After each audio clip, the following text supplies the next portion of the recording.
అటు వెజిటేబుల్ బిర్యానీ కాకుండా, ఇటు బగారా రైస్ కాకుండా మధ్యలో ఒక కొత్త రెసిపీ చేస్తున్నాను. చూసేయండి. ముందుగా ఆయిల్ వేసుకొని అందులో జీలకర్ర అండ్ అలానే షాజీరా వేసుకోవాలి. అవి కొంచెం వేగాక బిర్యానీ లీఫ్ అండ్ అలానే 2 ఇలాచీ, 4-5 క్లవ్స్ ఇవన్నీ యాడ్ చేసుకొని బాగా మిక్స్ అవ్వనివ్వాలి. ఇవన్నీ బాగా ఫ్రై అయ్యి మనకి మంచి అరోమా వస్తున్న టైంలో ఆనియన్స్ అండ్ అలానే చాప్ చేసుకున్న మిర్చి వేసేయాలి. అవి కొంచెం ఫ్రై అయ్యాక టమాటోస్ కూడా యాడ్ చేసుకుంటున్నాము. ఇవన్నీ బాగా ఫ్రై అయ్యి కుక్ అయిన తర్వాత మనం అల్లం వెల్లుల్లి పేస్ట్ వేసుకుంటున్నాం. అల్లం వెల్లుల్లి పేస్ట్ పచ్చివాసన పోయేంత వరకు మనం సాట్ చేస్తూ ఉండాలి.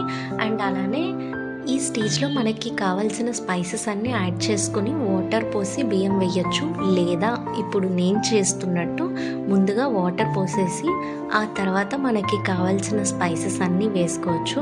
నేను ఫస్ట్ వాటర్ పోసేసి అందులో పసుపు, ధనియాల పొడి, మిరియాల పొడి అండ్ అలానే ఉప్పు, కారం ఇవన్నీ వేసుకొని కొంచెం బాయిల్ అవనిస్తున్నాను.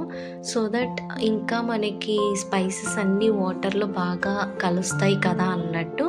ఇవన్నీ బాయిల్ అయ్యి కొంచెం ఉడుకు పడుతుంది అన్నప్పుడు నేను బియ్యం కూడా యాడ్ చేసుకుంటున్నాను. అండ్ ఇలా మనం ఒక 15-20 minutes medium to high flame మధ్యలో పెట్టేసి బాయిల్ అయినేస్తే చాలు. మన ఎంతో సూపర్గా ఉండే టేస్టీగా ఉండే బిర్యానీ రెడీ. అంటే వెజిటేబుల్ బిర్యానీ అని చెప్పలేము, వెజిటేబుల్స్ ఏం వేయలేదు కాబట్టి. బట్ మనకి వెజిటేబుల్ బిర్యానీ ఏ టేస్ట్ ఉంటుందో అదే టేస్ట్ వస్తుంది.